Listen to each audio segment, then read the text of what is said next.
Hello, hi, welcome to Angloscope with Valerie Marzak. Let's speak English. Come on, you can do it. Bonjour, on se retrouve aujourd'hui pour une seconde vidéo à propos de l'intonation en anglais. Je vous prie de m'excuser, j'ai eu la grippe et ma voix n'est pas encore entièrement revenue, mais ça commence quand même à aller mieux. Donc normalement, vous devriez me comprendre. Moi, je l'espère. Nous allons donc parler des tags ou tag questions, on peut dire aussi question tags. Avant de parler de cela, notre petit challenge de la semaine dernière qui était tout simplement What's the meaning of to take French leave? Vous allez rigoler. Les Anglais disent to take French leave. En français, qu'est-ce qu'on dit? On dit filer à l'anglaise. Donc on se renvoie la balle. Les Anglais disant filer à la française et les Français disant filer à l'anglaise, ce qui signifie partir sans se faire remarquer ou sans demander l'autorisation. Voilà donc pour ce petit challenge. Maintenant, voyons brièvement les tags. Qu'est-ce que c'est que ces tags? Je vous ai donné 4 exemples ici au tableau. J'espère que vous les voyez correctement. Comme d'habitude, je prendrai une photo du tableau que je vous mettrai à la fin de la vidéo. Un tag, je vais vous donner le premier exemple, je vais vous le lire. He's new, isn't he? En fait, un tag, c'est une affirmation, he's new, à laquelle vient se rajouter une petite question. Cette petite question va toujours reprendre l'auxiliaire de départ, mais à la forme inverse. C'est-à-dire qu'ici, j'ai une phrase affirmative. He's new. Donc, le tag, lui, va reprendre l'auxiliaire is to be, is, mais à la forme négative et à la même personne. He's new, isn't he? Je vous donne un autre exemple. She can swim, can't she? Ici, notre auxiliaire, c'est can. Notre phrase est affirmative. Donc, la petite question, le tag, lui, va se trouver à la forme négative, à la même personne, et va reprendre l'auxiliaire de l'affirmation. She can swim, can't she? Troisième exemple. You don't like him, do you? Ici, on a l'auxiliaire do à la forme négative. Donc, notre tag va être do, mais à la forme affirmative. You don't like him, do you? Voilà comment se construit un tag. Alors, quel est l'équivalent en français, vous allez me dire? Si je prends par exemple la première phrase, He's new, isn't he? Eh bien, avant, on disait n'est-ce pas. Donc, c'est effectivement l'équivalent de n'est-ce pas, mais on le dit vraiment peu maintenant. On pourrait dire, il est nouveau, n'est-ce pas? Ça fait un petit peu huppé. Donc, on pourrait dire, il est nouveau, pas vrai? Donc, en ce sens, c'est quelque chose, un petit rajout qui n'altère pas fondamentalement le sens de la phrase. Lorsqu'on utilise une intonation descendante avec un tags, c'est un peu comme si on avait simplement en fait la phrase de départ « He's new ». Simplement, on sollicite légèrement l'avis de la personne en rajoutant « Isn't he ». Autre exemple. « You don't like him, do you ?» On dirait en français « Tu l'aimes pas, hein ?» On rajouterait juste « un » en français.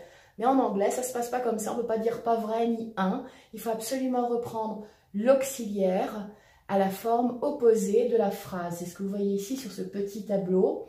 Si vous avez une phrase affirmative, j'ai mis un plus, le tag, lui, va être négatif. Si la phrase est négative, le tag, lui, va être à la forme affirmative. Enfin, je dis affirmative, oui, mais il n'empêche que ça reste tout de même une question puisqu'il y a un point d'interrogation à la fin. Maintenant qu'on a un petit peu expliqué ce que c'était que les tags, on va tout de même s'intéresser à l'intonation car évidemment, les tags peuvent avoir une intonation descendante, falling intonation, ou une intonation montante, rising intonation. En général, l'intonation va être descendante et dans ce cas, cela signifie que la personne est vraiment pratiquement certaine de ce qu'elle dit. Donc si je vous dis « She can swim, can't she ?» L'intonation est descendante, « can't she ?» Donc ça veut dire que je vous dis « Elle sait nager en gros, elle sait nager. » Je suis pratiquement certaine que c'est le cas.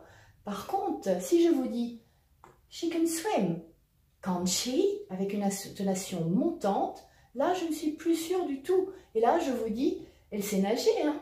Tu me confirmes, parce que je ne suis pas trop sûre, là. Donc, bien faire attention à l'intonation avec les tags. Si vous utilisez l'intonation descendante, c'est que vous êtes sûr. Si vous utilisez l'intonation montante, c'est que vous n'êtes pas sûr. Nous allons donc nous entraîner à répéter tout d'abord l'intonation descendante, puis l'intonation montante. Je vais vous donner les phrases à chaque fois. Intonation descendante pour la première phrase, intonation montante, puis je vais passer à la seconde phrase jusqu'à la dernière. Are you ready? Let's go for it. He's new, isn't he? He's new, isn't he? She can swim, can't she? She can swim, can't she? You don't like him, do you? You don't like him, do you? He didn't call you, did he? He didn't call you, did he? Vous remarquez la différence? Si je dis « He didn't call you, did he ?» Je vous dis « Il vous a pas appelé, hein? Ou il t'a pas appelé, hein ?» Mais si je dis « He didn't call you, did he ?» Là, je suis vraiment surprise ou pas sûre du tout. Il t'a pas appelé, il t'a appelé, je sais pas, je ne sais pas en fait. Donc la différence entre les deux, c'est vraiment ça, c'est que quand on utilise intonation descendante, on est sûr.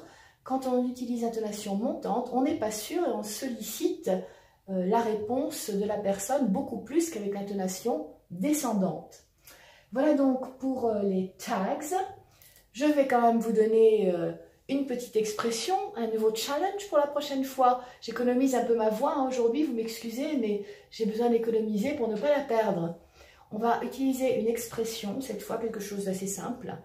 What's the meaning of I'm fed up? N'hésitez pas à me donner vos réponses dans les commentaires. Essayez de voir ce que ça veut dire. Vous pouvez chercher en dictionnaire éventuellement. C'est une expression qui s'utilise tous les jours en anglais. La prochaine fois, nous allons parler encore un peu d'intonation.